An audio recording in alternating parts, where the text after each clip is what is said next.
తీవ్ర స్థాయిలో తప్పులు జరగడంతో టీడీపీ కూటమి ప్రభుత్వంపై ఈరోజు మరి ముఖ్యంగా విద్యాశాఖ తీరుపై రాష్ట్ర వ్యాప్తంగా విద్యార్థి లోకం బగ్గుమంటున్నటువంటి పరిస్థితి మనం చూస్తూ ఉన్నాం. ఈ యొక్క ఫలితాలు ప్రకటించడంలో ముఖ్యంగా 10వ తరగతి పరీక్షలంటే తమ బిడ్డల భవిష్యత్తుతో ముడిపడి ఉన్న ఈ యొక్క పరీక్షా పత్రాలను అడ్డగోలుగా నిర్లక్ష్యంగా దిద్దుతారా అంటూ తల్లిదండ్రులు మండిపడతా ఉన్నారు. లేనిపోని ఆర్భాటాలకు పోయి సంస్కరణలన్నీ రికార్డు స్థాయిలో రికార్డ్ అని చెప్పి విద్యార్థుల జీవితాలతోటి చెలగాటం ఆడుతారంటూ విద్యార్థి సంఘాలు కూడా దుమ్మెత్తిపోస్తున్నటువంటి పరిస్థితి మనం చూస్తూ ఉన్నాం. ఈ యొక్క ప్రశ్నాపత్రాల మూల్యాంకనం ఏదైతే ఉందో ఈ పత్రాల మూల్యాంకనం ఎవాల్యుయేషన్లో ఎందుకు ఇంత తీవ్రమైనటువంటి ఆలస్యం వహించారు విద్యాశాఖ? మరి ముఖ్యంగా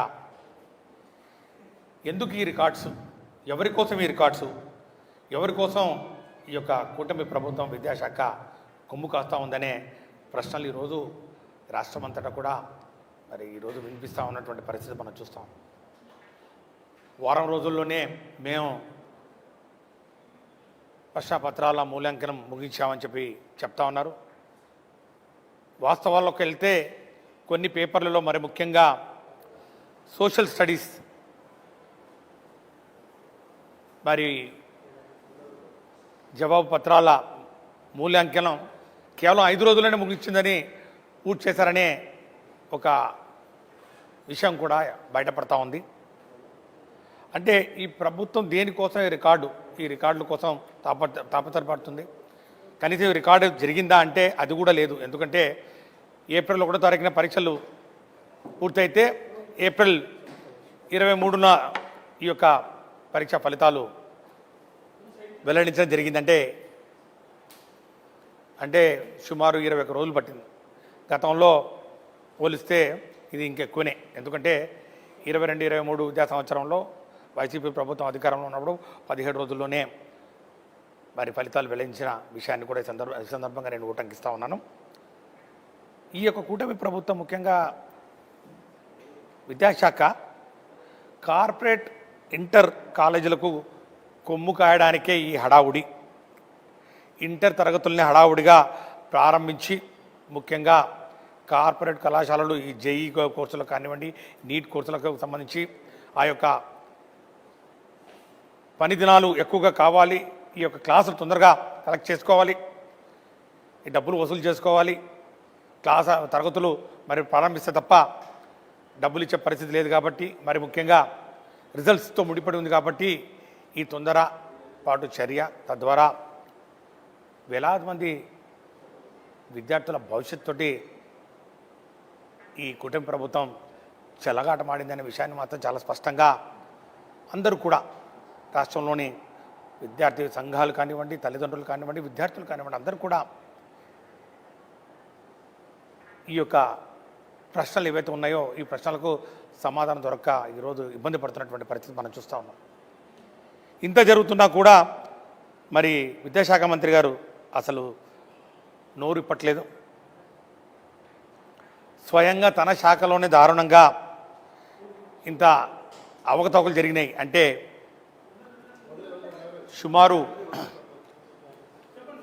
11,000 పైచిలకు విద్యార్థుల ఉత్తీర్ణత మార్కులు మారడం అనేది ఇదేమన్నా రికార్డా? సుమారు 60,000 మంది అప్లై చేస్తే మరి ముఖ్యంగా 11,000 మంది విద్యార్థులకు మార్కులు మారిన మరి ఉదంతం బయటకు వస్తూ ఉంది. కొన్ని చోట్లయితే 34,000 మంది ముఖ్యంగా రీవెరిఫికేషన్ కానివ్వండి, రీకౌంటింగ్ కానివ్వండి అప్లై చేస్తే దాంట్లో 11,000 కింద తీసుకుంటే 30% పైచిలకు మార్కులు తేడా వస్తూ ఉంటే మరి అప్లై చేసుకున్న వాళ్ళ పరిస్థితి ఏంటి? చాలా వరకు అప్లై చేసుకున్న వాళ్ళు కూడా నో చేంజ్ అని వస్తూ ఉంటే ఇది కరెక్ట్ కాదు, మావి ఇక్కడ మాకు మార్కులు యాడ్ అవుతాయి, ఇక్కడ మాకు మరి ఇక్కడ రావాల్సిన మార్కులు ఇక్కడ మాకు యాడ్ చేయట్లేదు అని చెప్తా ఉంటే దీనికి సమాధానం దొరకని పరిస్థితి ఈరోజు మనం చూస్తూ ఉన్నాం. చాలా దారుణం. ఎందుకంటే 20 మార్కులను చూపించి రీవాల్యుయేషన్లో 90 మార్కులు వస్తూ ఉంటే మరి కొన్ని చోట్ల 5 సబ్జెక్టులో పాస్ అయ్యి ఒకే సబ్జెక్టులో ఫెయిల్ అవుతూ ఉంటే అది కూడా అత్యధిక మార్కులు సాధించినటువంటి ఒక విద్యార్థిని పొట్టి శ్రీరాములు నెల్లూరు జిల్లాకు చెందినటువంటి సాయి కుందనకు రీవాల్యుయేషన్ ముందు 34 మార్కులు వచ్చినాయి, రీవాల్యుయేషన్ తర్వాత 93 మార్కులు వచ్చినాయి. మరి దీనికి పూర్తిగా దీనికి సమాధానం చెప్పాల్సినటువంటి అవసరం ఈరోజు విద్యాశాఖ మంత్రి మీద ఉందనే విషయం మరి నేను గట్టిగా అడుగుతా ఉన్నాను. మేము ఒకటే అడుగుతా ఉన్నాం, ఈ యొక్క తప్పుల వల్ల 10వ తరగతి విద్యార్థులు బలైపోవడానికి వీల్లేదు. వీటి మీద ఏదో తూతు మంత్రంగా చర్యలు తీసుకొని ఏదో కొంతమంది ఉపాధ్యాయులను సస్పెండ్ చేశాం, లేకపోతే మేము 16,000 మంది అసిస్టెంట్ ఎగ్జామినర్స్, 5,000 మంది స్పెషల్ అసిస్టెంట్స్, ఇంకొక 2,000 మంది చీఫ్ ఎగ్జామినర్స్ను మరి ఇందులో పాల్గొన్నట్లు మరి వాళ్ళు చెప్తా ఉన్నారు. ఏది చెప్పినా కూడా అవకతవకలు జరిగాయి. రాష్ట్ర వ్యాప్తంగా ఈరోజు విద్యార్థి లోకం మండిపడుతున్నటువంటి పరిస్థితుల్లో కనీసం ఒక ఎంక్వైరీ అన్నా వేసి ఒక ఎంక్వైరీ రిపోర్ట్ చెప్పించి ఆ ఎంక్వైరీలో ఏమేమి మరి వాస్తవాలు బయటకు వచ్చాయి అనే విషయాన్ని కూడా వెల్లడించాల్సినటువంటి అవసరం ఈరోజు విద్యాశాఖ మంత్రి గారు మర్చిపోయారేమని చెప్పి మేము భావిస్తూ ఉన్నాం. ఈరోజు మేము ఒకటే డిమాండ్ చేస్తూ ఉన్నాం, ఖచ్చితంగా ఈ యొక్క తప్పుల వల్ల 10వ తరగతి విద్యార్థులు నష్టపోకుండా కోరిన ప్రతి విద్యార్థి జవాబు పత్రాలను ఉచితంగా రీవాల్యుయేషన్ చేయాలని చెప్పి మేము డిమాండ్ చేస్తున్నాం. ఎవరైతే అప్లై చేసుకున్నారో అప్లై చేసుకున్న వాళ్ళది కాకుండా అప్లై చేయని వాళ్ళకి కూడా ఇంకా దానికి సంబంధించినటువంటి ఆ యొక్క టైం ఏదైతే ఉందో టైంను పొడిగించాలని చెప్పి కూడా మేము అడుగుతా ఉన్నాం. తుది ఫలితాలు వచ్చే వరకు అడ్మిషన్ల ప్రక్రియ రెసిడెన్షియల్ స్కూల్స్ కానివ్వండి, IIIT కానివ్వండి, పాలిటెక్నిక్ కానివ్వండి, ఇవన్నీ కూడా ఈ అడ్మిషన్లు నిలుపుదల చేయాలని చెప్పి కూడా మేము డిమాండ్ చేస్తూ ఉన్నాం.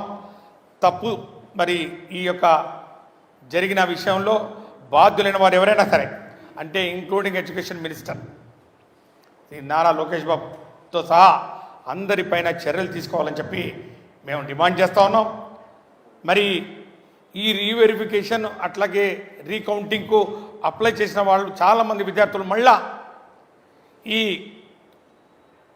రీటోటలింగ్ సరిగా లేదు, రీవెరిఫికేషన్ కరెక్ట్గా లేదు, మాకు ఇంకా మార్కులు కావాలి అని చెప్పి వాళ్ళు డిమాండ్ చేస్తున్నటువంటి పరిస్థితుల్లో మరి దీని మీద వాళ్ళ యొక్క ఫిర్యాదుల్ని రిడ్రెస్ చేయడానికి మరి మీరు ఒక ప్రత్యేకమైనటువంటి విభాగం ఏర్పాటు చేసి ఈ యొక్క గ్రీవెన్స్ రిడ్రెసల్ కూడా అడ్రస్ చేయాలని చెప్పి మేము డిమాండ్ చేస్తున్నాం. మరి చివరిగా వసూలు చేసినటువంటి రీవెరిఫికేషన్ రీకౌంటింగ్ ఫీజు ఏదైతే ఉందో ఇది విద్యాశాఖ స్వయం తప్పిదం. విద్యాశాఖ మంత్రి గారు పూర్తిగా దీనికి బాధ్యత వహించాలి.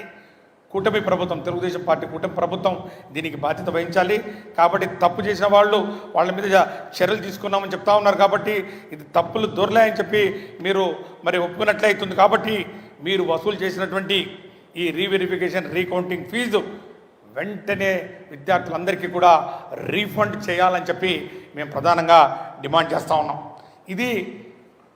ఈ విషయాల మీద మరి గౌరవ వైసీపీ అధినేత శ్రీ వైఎస్ జగన్మోహన్ రెడ్డి గారు ప్రశ్నిస్తే ఈ యొక్క అంశాల మీద మరి జరిగినటువంటి వాస్తవాల్ని బయటికి తీసుకొచ్చి నిగ్గు తెల్చి వీటి మీద చర్యలు తీసుకోవాలని చెప్తా ఉంటే ఈ యొక్క సమస్యను పక్కదో పట్టించే విధంగా విద్యాశాఖ మంత్రి గారు మాట్లాడడం అటుంచి దీని మీద మరి నోరు మెదపడం అటుంచి ఒక నోట్ ఇస్తారు. ఆ నోట్ ఇచ్చి ఆ నోట్లో అన్ని అసత్యాలు. వైఎస్ఆర్ కాంగ్రెస్ పార్టీ దీనికి మరి షరామామూలే, దీనికి బాధ్యత మరి అవన్నీ ఆ తప్పులు చేసినంత వాళ్ళే అని చెప్పి సమస్యను పక్కదో పట్టించే విధంగా డైవర్షన్ పాలిటిక్స్కు మళ్ళా తెరలేపుతున్నటువంటి పరిస్థితి మనం చూస్తాం. ఆయన ఇచ్చినటువంటి సమాధానం ఒకసారి చూసినట్లయితే ఏదో మాట్లాడతాడు. మేమంట అభాండాలు వేస్తున్నామంట వారి మీద, ఇది పరీక్షల నిర్వహణ సరిగా లేదని, పేపర్లు లీక్ అయ్యాయని నిరాధారణ ఆరోపణలు చేస్తున్నారని చెప్పి ఒక అభియోగం చేస్తూ ఉన్నారు. నేను ఒకటే అడుగుతూ ఉన్నాను, నిజంగా do you stand on this statement? Minister గారు, విద్యాశాఖ మంత్రి గారు, మీరు if you stand on this statement that మీరు అధికారంలోకి వచ్చిన ఈ సంవత్సర కాలంలో ఎక్కడా కూడా పేపర్లు, ఈ యొక్క ఎగ్జామినేషన్ పేపర్లు, డిగ్రీ కానివ్వండి, పోస్ట్ గ్రాడ్యుయేషన్ కానివ్వండి, వేరే పరీక్ష ఎక్కడ కూడా లీక్ కాలేదని చెప్పి మీరు చెప్పగలరా? దానికి సమాధానం, నాగార్జున యూనివర్సిటీలో బీఈడి మొదటి సెమిస్టర్ పేపర్ లీక్ అయిన విషయాన్ని మీ పేపరే ఏబీ అయిన ఆంధ్రజ్యోతిలో ప్రస్ఫుటంగా మరి న్యూస్ క్యారీ చేసిన విషయం నిజం కాదా అని చెప్పి నేను అడుగుతా ఉన్నాను. చాలా స్పష్టంగా మొదటి సెమిస్టర్ పరీక్షలు ఏదైతే ఉన్నాయో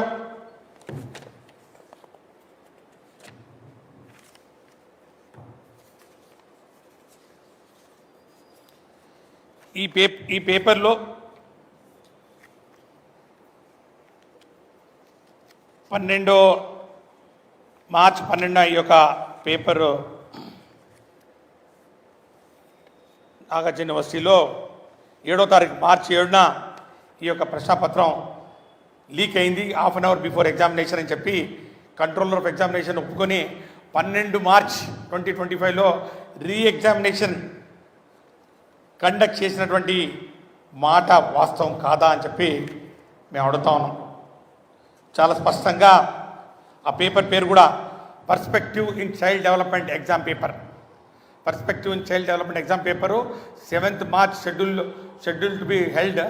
ఆ పరీక్షను క్యాన్సిల్ చేసి 12వ తారీఖున మరి నిర్వహించినటువంటి మాట వాస్తవం కాదా అని చెప్పి మేము అడుగుతాను. దీనికి మీ సమాధానం ఏంటి మంత్రి గారు?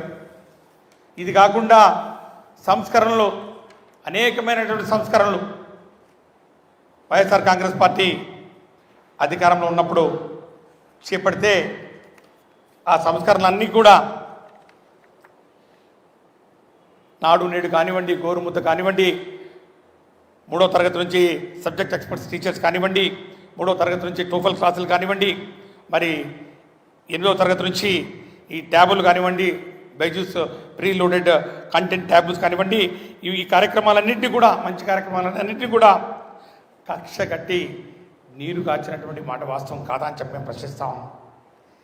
వీటన్నింటినీ పక్కన పెట్టి, ఈ యొక్క సంస్కరణలన్నింటినీ కూడా పక్కన పెట్టి, ముఖ్యంగా పేదవాళ్ళకు ఉపయోగపడే మరి ముఖ్యంగా కోర్సులు ఏవైతే ఉన్నాయో, ఇంగ్లీష్ ఎడ్యుకేషన్ కానివ్వండి, సిబిఎస్ఈ కానివ్వండి, ఐబీ కానివ్వండి, ప్రభుత్వ పాఠశాలల ఆధునీకరణ కానివ్వండి, వీటన్నిటి మీద మరి విషం చిమ్ముతూ ఈరోజు వెటకారంగా ఐబీ గురించి మీరు విమర్శిస్తూ ఉన్నారు.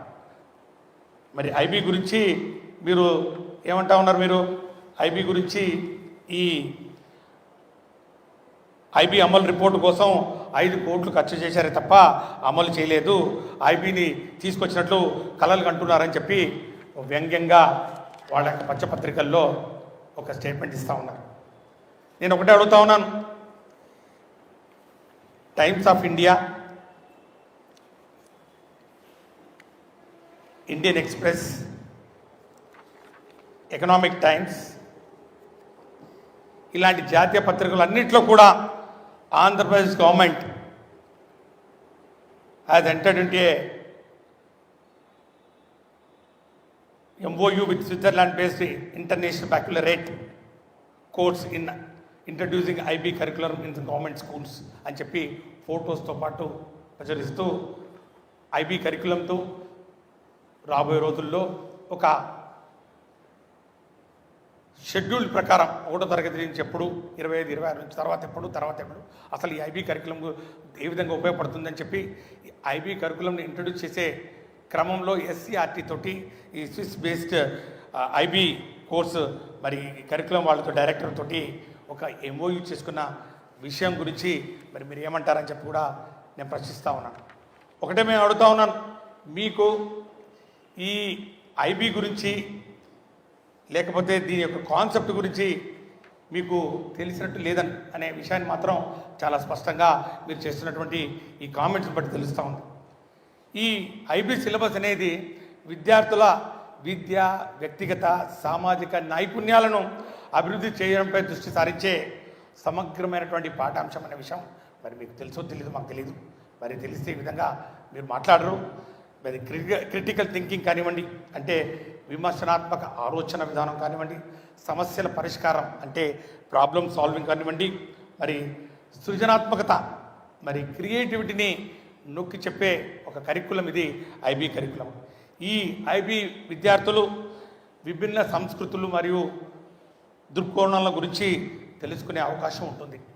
ఇది మేము ఒక ప్రణాళిక ప్రకారం జగన్మోహన్ రెడ్డి గారి ఒక ఆలోచన విధానం, ముఖ్యంగా ప్రపంచ స్థాయిలో విద్యార్థులు, అంతర్జాతీయ స్థాయిలో మరి విద్యార్థులు రాణించాలి. పేద ధనిక విద్యార్థుల మధ్య విద్యారంగంలో ముఖ్యంగా ఉన్నటువంటి అంతరంగాలను రూపమపేలా అంతర్జాతీయ విద్యాబోధన ఐబీ ద్వారా ప్రభుత్వ బడుల్లో చదువుకుంటున్న పేద విద్యార్థులకు అందుబాటులోకి తీసుకురావాలనే ఒక గొప్ప ఆలోచనతో జగన్మోహన్ రెడ్డి గారు ప్రవేశపెట్టడం జరిగింది. దీనికి ఒక ప్రణాళిక తయారు చేసుకోవడం జరిగింది. 2024-25 సంవత్సరంలో ఉపాధ్యాయులకు కెపాసిటీ బిల్డింగ్ అంటే టీచర్ల సామర్థ్యం, నైపుణ్యం పెంచేలా కార్యక్రమం తీసుకుంటాం. 25-26 నుంచి 1వ తరగతిలో ఐబీఈలో విద్యాబోధన ప్రారంభించాలి. 26 నుండి 2వ తరగతిలో ఐబీఈలో విద్యాబోధన మొదలవుతుంది. క్రమంగా ఒక్కో ఏడాది ఒక్కో తరగతి పెంచుకుంటూ పోతూ 2035 నాటికి 10వ తరగతికి ఈ యొక్క ఐబీ సిలబస్ను అందించే కార్యక్రమానికి రూపకల్పన చేయడం జరిగిందని చెప్పి కూడా నేను మనవి చేసుకుంటున్నాను. దాని తర్వాత 2037 నాటికి 12వ తరగతిలో ఐబీ సిలబస్లో చదువుకున్న వారికి జాయింట్ సర్టిఫికేషన్ అందించే కార్యక్రమం కూడా చేయడం జరిగింది. ఇది ఇంటర్నేషనల్ కోర్స్. ఇది ఈ ప్రపంచంలో సుమారు 150 దేశాల్లో 5,000 పైగా పాఠశాలలో ఈ యొక్క కోర్సు అందించబడతాం. It's only of its kind in the country. భారతదేశంలో ప్రభుత్వ పాఠశాలలో ఎక్కడా లేదు. ఇది మేము ప్రవేశపెట్టలేదంటే మరి ప్రవేశపెట్టే లోపలే మరి మీరు వచ్చారు కదా, ప్రజా మ్యాండేట్ తీసుకొని వచ్చారు కదా, మరి మీ యొక్క ఆలోచన విధానం ఏంటి? ఇంగ్లీష్ మీడియం వద్దు, టోఫెల్ 3వ తరగతి నుంచి మొదలుపెట్టడం వద్దు, సిబిఎస్ఈ సిలబస్ వద్దు, ఐబీ సిలబస్ వద్దని మీరు రద్దు చేసి ఈరోజు గుడ్డ కాల్చి ముఖం మీద వేస్తారా మా మీద? అసలు ఐబీ యొక్క ఆ కోర్సు కంటెంట్, సిలబస్ గురించి మీకు ఏమైనా అవగాహన ఉందా? ఈ ఐబీ కోర్సు ద్వారా 3 నుండి 12 సంవత్సరాల వయసు గల విద్యార్థులకు ప్రైమరీ ఇయర్స్ ప్రోగ్రామ్ అని ఒకటి స్టార్ట్ అవుతుంది. పీవైపీ ప్రోగ్రామ్. అక్కడ నుంచి 16 సంవత్సరాల నుంచి అంటే 11 నుంచి 16 సంవత్సరాల వయసు గల విద్యార్థుల కోసం మిడిల్ ఇయర్స్ ప్రోగ్రామ్ ఎంవైపీ ప్రోగ్రామ్ ఉంటుంది. అక్కడ నుంచి మళ్ళా 16 నుంచి 19 సంవత్సరాల వయసు గల విద్యార్థులకు డిప్లొమా ప్రోగ్రామ్ ఒకటి ఉంటుంది. అక్కడ నుంచి మళ్ళా కెరీర్ ఓరియంటెడ్ ప్రోగ్రామ్, కెరీర్ సంబంధిత ప్రోగ్రామ్, సిపి ప్రోగ్రామ్. ఇది ఐబీ సిలబస్కు సంబంధించినటువంటి మరి ఈ కోర్స్ కంటెంట్. దీని ద్వారా విద్యార్థులందరికీ ప్రపంచ స్థాయి విద్యను అందించే దిశగా ఒక ముఖ్యమైన అడుగు రాష్ట్ర ప్రభుత్వ విద్యారంగంలో వైఎస్ఆర్ కాంగ్రెస్ పార్టీ ప్రభుత్వం ప్రతిభ కనపరిచిందని చెప్పి అన్ని పేపర్లు, జాతీయ మీడియా అంతా కూడా, Indian express, Hindu, economic times, times of India, అన్ని పేపర్లు వేణుళ్ళ పొగిడితే మీకు అవన్నీ కనపట్లేదు. మీకు అవన్నీ కనపడకుండా ఈరోజు డైవర్షన్ పాలిటిక్స్, ఈరోజు 10వ తరగతి మూల్యాంకనాలు దిద్దే కార్యక్రమంలో ఘోరమైన తప్పిదాలు, రాష్ట్ర చరిత్రలో ఎప్పుడు జరిగిన తప్పిదాలు చేసి పరీక్షలు కండక్ట్ చేసే ఒక నైపుణ్యత లేకుండా పేపర్ లీకేజెస్ జరుగుతూ ఉంటే వాటన్నిటినీ పక్కదో పట్టించే విధంగా ఏవేవో మాట్లాడుతూ ఉన్నారు. ఈరోజు ఇప్పటికైనా మీరు ఈ ఐబీ కరికులం మీద ఒక స్పష్టమైనటువంటి ఆలోచన చేయండి. కేవలం కక్ష సాధింపుతోటి జగన్మోహన్ రెడ్డి గారు ప్రవేశపెట్టారు కాబట్టి ఐబీ వద్దు, సిబిఎస్ఈ వద్దు, టోఫెల్ వద్దని చెప్పి పేద బడుగు బలిగిన వర్గాల కుటుంబాల నుంచి వచ్చినటువంటి విద్యార్థుల బంగారు భవిష్యత్తును చిదిమివేయద్దని చెప్పి నేను మనవి చేస్తా ఉన్నా. ఈరోజు ఖచ్చితంగా ఈ యొక్క జవాబు పత్రాల మార్కుల్లో ఏదైతే వ్యత్యాసం జరిగిందో, ఏదైతే అవకతవకలు జరిగాయో దాని మీద ఖచ్చితంగా మేము రాబోయే రోజుల్లో న్యాయ పోరాటం కూడా చేస్తాం. ఇది ఈ యొక్క తప్పులు సరిదిద్దుకొని విద్యార్థులకు న్యాయం చేయండి అని చెప్పి మేము డిమాండ్ చేస్తూ ఉన్నాం. కార్పొరేట్ కాలేజీలకు కొమ్ము కాసే కార్యక్రమాన్ని మానుకోండి. వారికి ఎలాగో డబ్బులు వస్తాయి, వారు ఎలాగో వాళ్ళకి ఇన్ఫ్రాస్ట్రక్చర్ ఉంది, వాళ్ళ కార్యక్రమాలు చేసుకుంటారు. కానీ 10వ తరగతి ప్రామాణికంగా భవిష్యత్తు నిర్మించుకునే కార్యక్రమం ఈరోజు పేద విద్యార్థులు చేస్తున్న క్రమంలో అతి ముఖ్యమైనటువంటి మలుపు, జీవితంలో తీసుకుంటున్నటువంటి మలుపు విద్యాపరంగా ఈ యొక్క 10వ తరగతి పరీక్ష. దీంట్లో ఇన్ని అవకతవకలు జరిగిన విషయం మీద ఖచ్చితంగా మీరు ఎంక్వైరీ చేసి ఎంక్వైరీ రిపోర్ట్ బయట పెట్టాలని చెప్పి మేము డిమాండ్ చేస్తూ, అంతవరకు ఈ యొక్క అడ్మిషన్లు ఏవైతే ఉన్నాయో ఈ 10th రిలేటెడ్ అడ్మిషన్స్ అన్నీ కూడా నిలుపుదల చేయాలని చెప్పి మేము డిమాండ్ చేస్తూ, చర్యలు తీసుకోండి. చర్యలు అందరి మీద ఉండాలి. ఎవరో కేవలం 2-3 మీద కాకుండా మరి వాళ్ళని బలిపరుషులు చేయకుండా విద్యాశాఖను మరి దాన్ని హెడ్ చేస్తున్నటువంటి విద్యాశాఖ మంత్రి నుంచి మొదలుపెట్టాలని చెప్పి కూడా మేము డిమాండ్ చేస్తాం.